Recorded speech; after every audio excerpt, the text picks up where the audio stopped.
இன்னைக்கு வந்து கத்திரிக்காய் காரக்குழம்பு.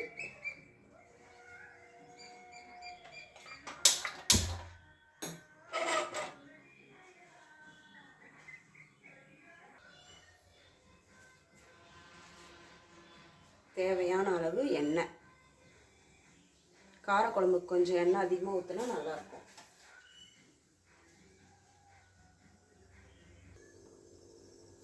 எண்ணெய் காஞ்சிக்கிச்சு. நம்ம முன்னே கடுகு போட்டுக்கலாம். கடுகு, கொஞ்சம் வெந்தயம்,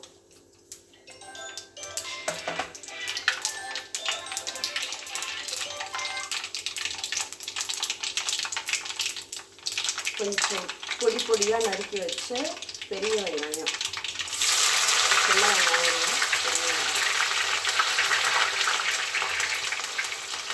அது கூட பூண்டு,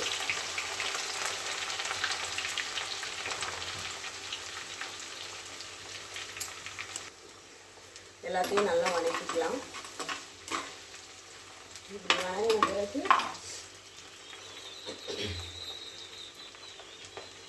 தக்காளி சேர்த்துக்கலாம்.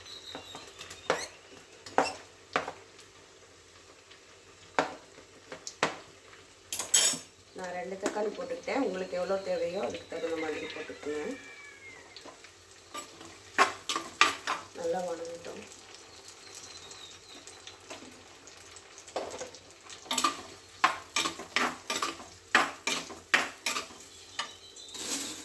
உப்பு வந்து தக்காளி கூடயே போட்டோம்னா தக்காளி சீக்கிரம் நல்லா மயஞ்சிக்கும். தேவையான அளவு உப்பு போட்டுக்கோங்க.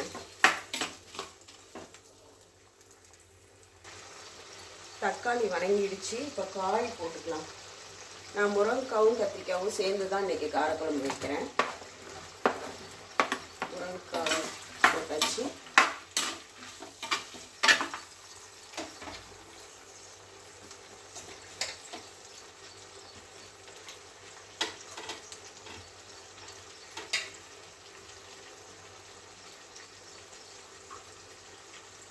அடுத்தது வந்து கத்திரிக்காயும் அது கூட சேர்த்துக்கலாம்.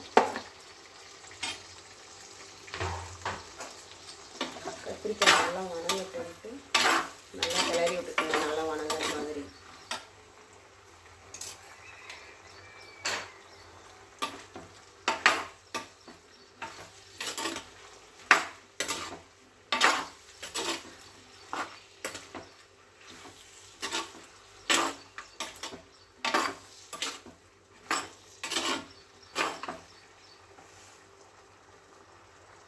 அது கூட வந்து மஞ்சத்தூள்,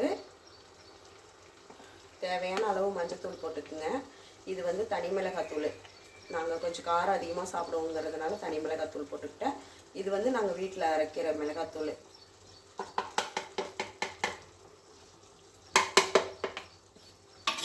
எல்லாத்தையும் நல்லா மிக்ஸ் பண்ணிக்கோங்க.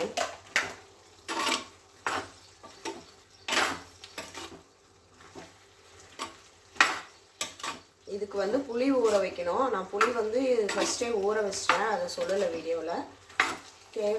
தேவைக்கு ஏற்ற மாதிரி புளி ஊற வச்சுக்கோங்க. நாங்கள் கொஞ்சம் உரப்பாக தான் சாப்பிடுவோம். அதனால் கொஞ்சம் அதிகமாக புளி ஊற வச்சுருக்கேன். உங்களுக்கு எவ்வளோ புளி கம்மியாக சாப்பிட்றவங்களும் இருப்பாங்க. அதுக்கு தகுந்த மாதிரி வச்சுக்கோங்க.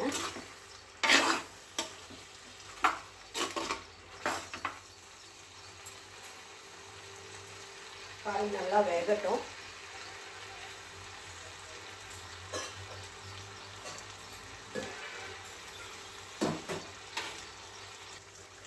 தேவையான அளவு தண்ணி ஊற்றிக்கலாம்.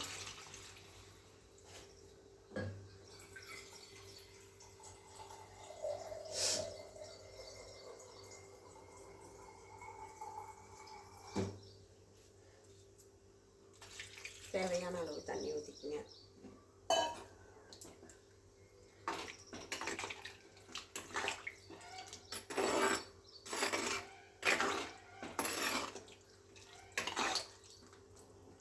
கொஞ்சம் நேரம் வேகட்டும்.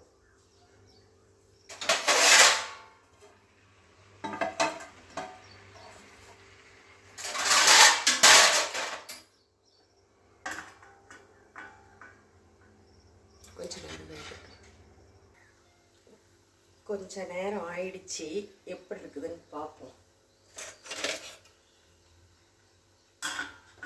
ஒரு கிளறி விட்டு வச்சுக்கலாம்.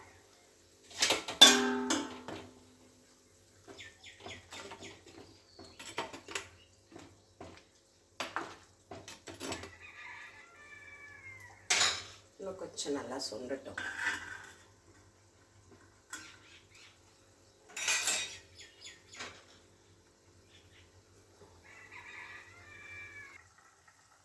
குழம்பு கொதிச்சிருச்சு. காய் வெந்துருச்சா என்னன்னு பார்ப்போம்.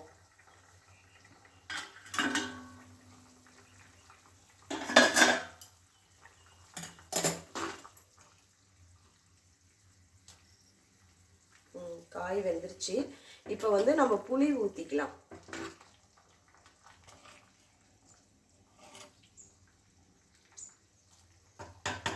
நான் வந்து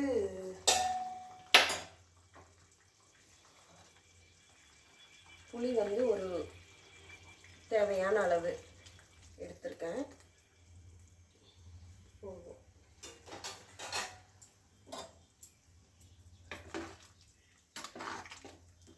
நல்லா குழம்புக்கு புளிப்புக்கு தகுந்த மாதிரி புளி ஊற்றிக்குங்க, அப்போ தான் நல்லாயிருக்கும் காரக்குழம்பு. நல்லா சுட சுட சாப்பாட்டில் ஊற்றி சாப்பிட்டோம்னா அருமையாக இருக்கும். இப்போ மூடி வச்சுருவோம், கொஞ்சம் நேரம் கொதிக்கட்டும். குழம்பு நல்லா கொதிச்சிருச்சான்னு பார்ப்போம்.